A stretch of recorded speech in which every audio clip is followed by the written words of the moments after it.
Welcome to English literature class, my dear students of class 11th. You know, the story of Fritz, chapter number 2, is going on nowadays. So, you please open page number 17 and try to understand the text. Page number 17 from the beginning. What could possibly happen after that? When Fritz was disappeared,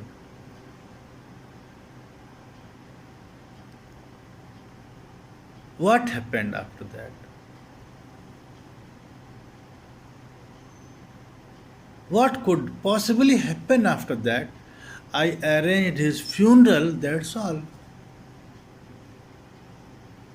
The narrator.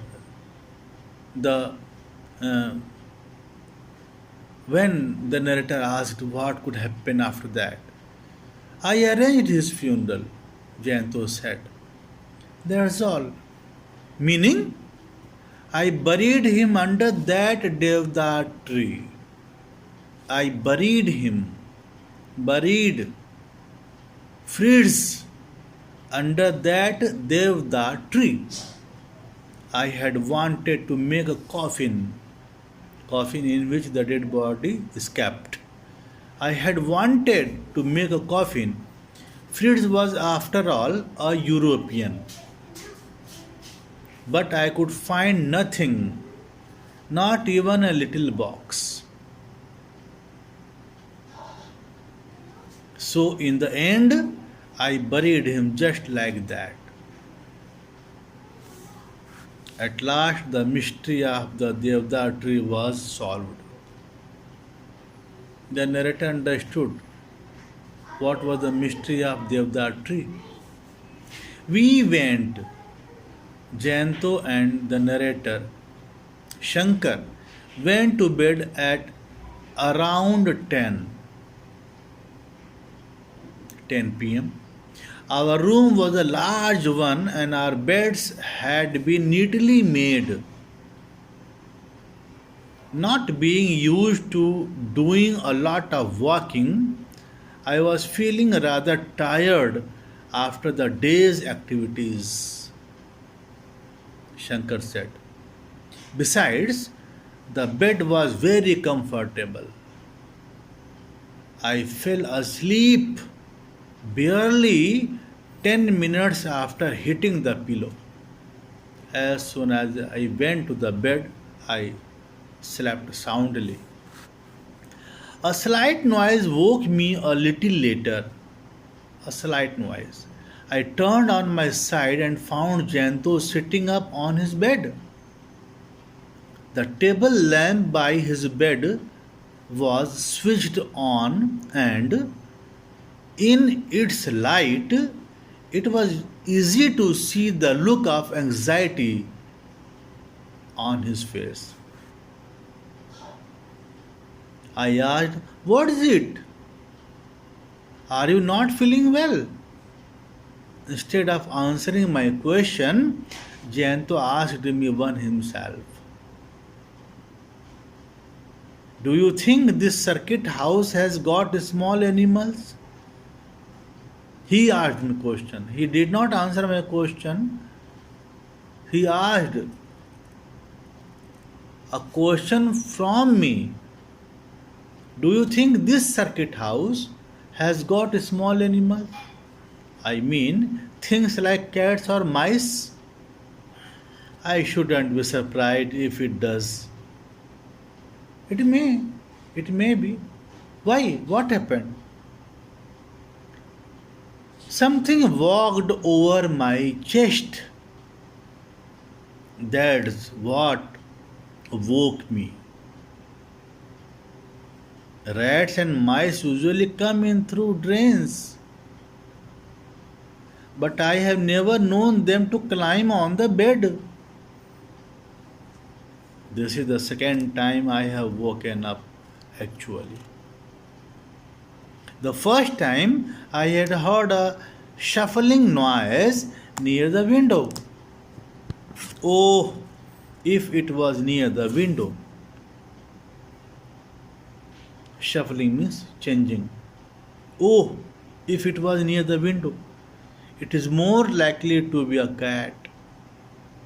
Yes, but Jayanto still sounded doubtful. I said, didn't you see anything after you switched the light on? Nothing. But then I didn't switch it on immediately after opening my eyes. I didn't switch it on immediately after opening my eyes. To tell you the truth, I felt rather scared at first. But when I did switch it on, there was nothing to be seen. Nothing was there. There was nothing at all. That means whatever came in must still be in the room. That means whatever came in must still be in the room. Well, since both the doors are bolted from inside, how can someone enter in the room? I rose quickly and searched under the bed, behind our suitcases, and everywhere else in the room. I could not find anything. Nothing was there. The door to the bathroom was closed. I opened it and was about to start another search when Jayanto called out to me softly, Shankar! I came back to the room. Jayanto was staring hard at the cover of his quilt. Upon seeing me, he pulled a portion of it near the lamp and said, Look at this. Look at this. I bent over the cloth and saw tiny brown circular marks on it. I said, Well, these could have been made by a cat. These marks could have been made by a cat. Jayanto did not say anything. He was not sure. He was doubtful whether it was cat or other thing. It was obvious, it was clear that something had deeply disturbed him. But it was 2:30 in the morning. I simply had to get a little more sleep, or I knew I would just keep feeling tired. And we had plans of doing a lot of sightseeing the following day. So I want to fresh myself. So after murmuring, after speaking softly, a few soothing words such as, Don't worry, I am here with you. And who knows, those marks may have been on your quilt already when you went to bed. The marks may be already made when you went on the bed. I switched off the light once more and lay down.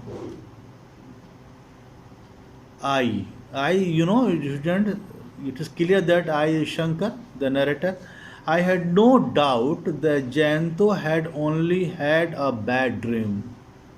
That was a nightmare. All those memories of his childhood had upset him. Clearly, obviously, and that was what had led to his dreaming of a cat walking on his chest. His mind is obsessed with the idea that it may be a cat or may be anything else. I slept soundly for the rest of the night. If there were further disturbances, Jayanto did not tell me about them.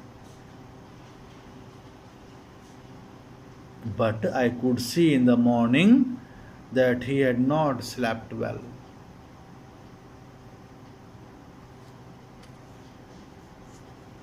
Up to page number 18. Page number 19 will be elaborated in my next video. Thank you so much, students.